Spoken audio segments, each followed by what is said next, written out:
بسم اللہ الرحمن الرحیم۔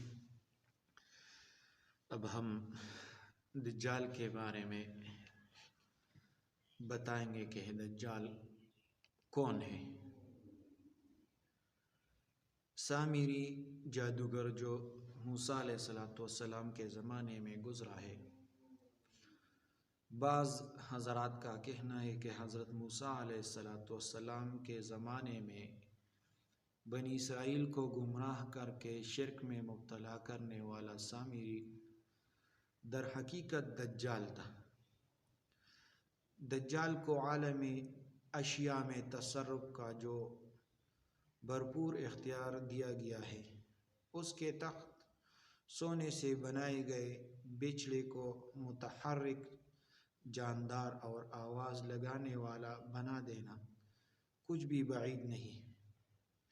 اس کی دلیل یہ ہے کہ حضرت موسیٰ علیہ السلام نے سامری سے اتنا زبردست جرم سرزد ہونے کے باوجود اسے جانے دیا، اور جو بنی اسرائیل اس کے ورغلانے پر شرک میں مبتلا ہوئے تھے، ان کی توبہ یہ طے ہوئی کہ ان کو قتل کیا جائے۔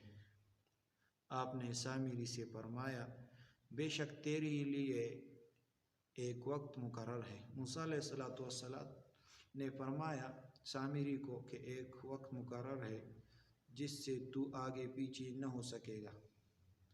یہ اس لیے کہ سامری کو اگر اس وقت قتل کیا جاتا تو وہ نہ مرتا۔ دجال جو مسیح کاذب ہے کی موت تو حضرت عیسیٰ علیہ السلام کے ہاتھ پر لکھی ہوئی ہے، جو مسیح صادق ہے۔ جب سامری سے کہا گیا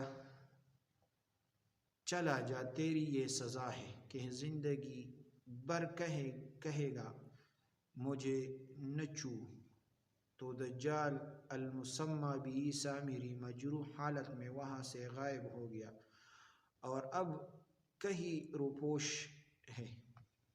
یہ رائے حال ہی میں دجالیات کے حوالے سے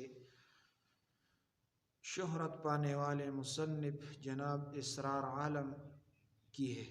اس کی تائید میں کوئی قول بندہ کو نہیں ملا، اور سامری جادوگر کے بارے میں جو تفصیلات کتب تفسیر و تاریخ میں وارد ہوئی ہے وہ دجال پر منطبق ہوتی دکھائی نہیں دیتے۔ مثلاً وہ ایک چشم نہ تھا، اس کی آنکھوں کے درمیان کافر لکھا ہوا نہ تھا۔ حضرت موسیٰ علیہ السلام نے اسے کہیں قید نہیں کیا تھا، جبکہ دجال بیڑیوں میں مقید ہے۔ سامری کو تا حیات سزا دی گئی تھی کہ وہ ہر آنے والے سے یہ کہتا تھا کہ مجھے مت چھو۔ دجال ایسا نہ کہے گا، وہ تو ساری دنیا کو اپنے قریب کرنے کی فکر میں ہوگا۔ پھر اگر سامری ہی دجال ہوتا تو حدیث شریف میں کہیں کوئی اشارہ ملنا چاہیے تھا۔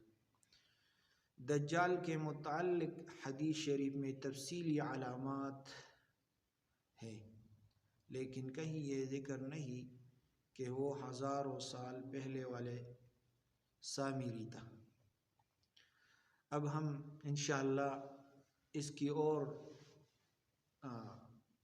اور علامات بھی بتائیں گے کہ یہ کہاں پیدا ہوا اور یہ کون تھا، کون سے زمانے والا تھا۔ یہ انشاءاللہ اگلی ویڈیو میں ہم بتائیں گے، اور ہمارے چینل کو سبسکرائب کریں۔